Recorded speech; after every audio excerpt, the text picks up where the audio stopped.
Bonjour à tous, bienvenue dans cette vidéo qui va traiter les stéréotypes. Je sais que c'est un peu culotté de ma part parce que j'ai pas sorti de vidéo depuis maintenant un mois.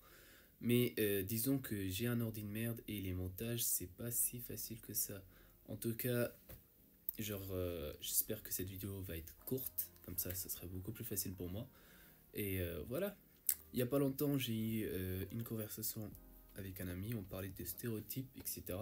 Et je trouve que c'est un sujet hyper intéressant. Du coup, je me suis dit, allez, faisons une petite vidéo. Dans cette vidéo, je vais expliquer d'où viennent les stéréotypes.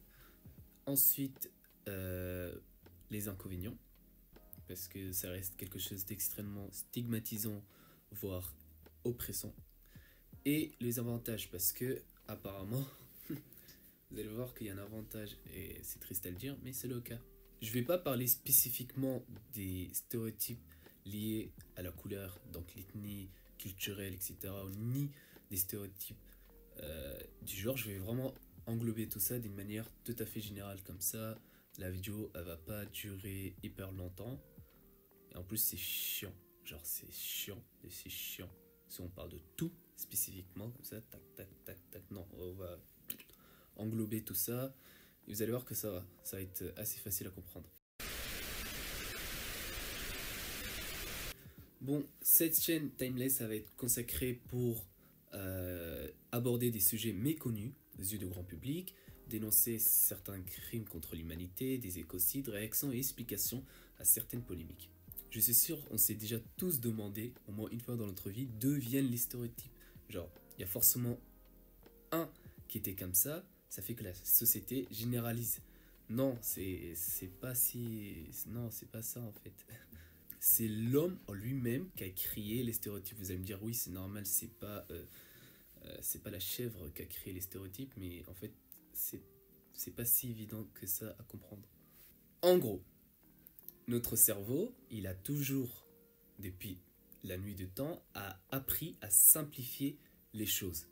Et en simplifiant la chose, il va gagner beaucoup de temps. Par exemple, pendant la survie, lorsque l'homme était confronté à un danger, par exemple un animal, disons un serpent long comme l'Amazonie, tu vas pas dire ouais mais les serpents dangereux, c'est hyper cliché. Non, tu tailles, tu cours pour ta survie. Et il a gardé cette compétence en lui jusqu'à maintenant. Du coup, les stéréotypes, ça existe parce que notre cerveau simplifie un physique à une personnalité, un caractère, un groupe social, enfin, il simplifie d'une manière vraiment implicite, tu vois, d'une manière inconsciente. Ok, toi tu ressembles à ça, donc tu dois être forcément ça. Alors que c'est faux, et j'ai même pas besoin d'expliquer pourquoi c'est faux, enfin, voyons, oh. Mais là où c'est intéressant, c'est qu'en fait, les personnes qui subissent ces stéréotypes vont le devenir. Je vais utiliser un exemple hyper connu.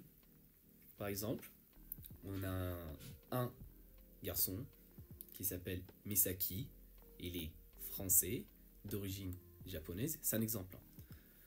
Et selon les stéréotypes de la société, les Japonais sont forts en maths ou dans les autres matières qui sont scientifiques. D'accord? Notre Misaki, il va dire, ok, selon les stéréotypes, c'est d'une manière vraiment inconsciente, il va dire, selon les stéréotypes, je suis fort en maths, donc je dois être fort en maths pour pas être exclu des critères sociaux.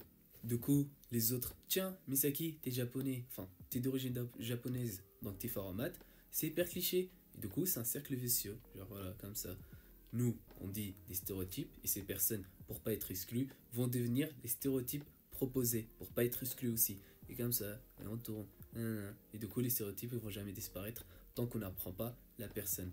Bon, les inconvénients, c'est que on sait tous que c'est hyper stigmatisant, discriminant, oppressant, parce que du coup, ces personnes, c'est pas parce qu'ils sont comme ça qu'ils vont devenir ceci, et c'est pas parce qu'ils sont de cette couleur ou de ce genre qu'ils vont devenir cela, et etc., etc. Et du coup, ça ferme certaines portes. Les personnes. Bon, je vais même pas expliquer pourquoi les clichés, les stéréotypes, c'est mal, c'est logique.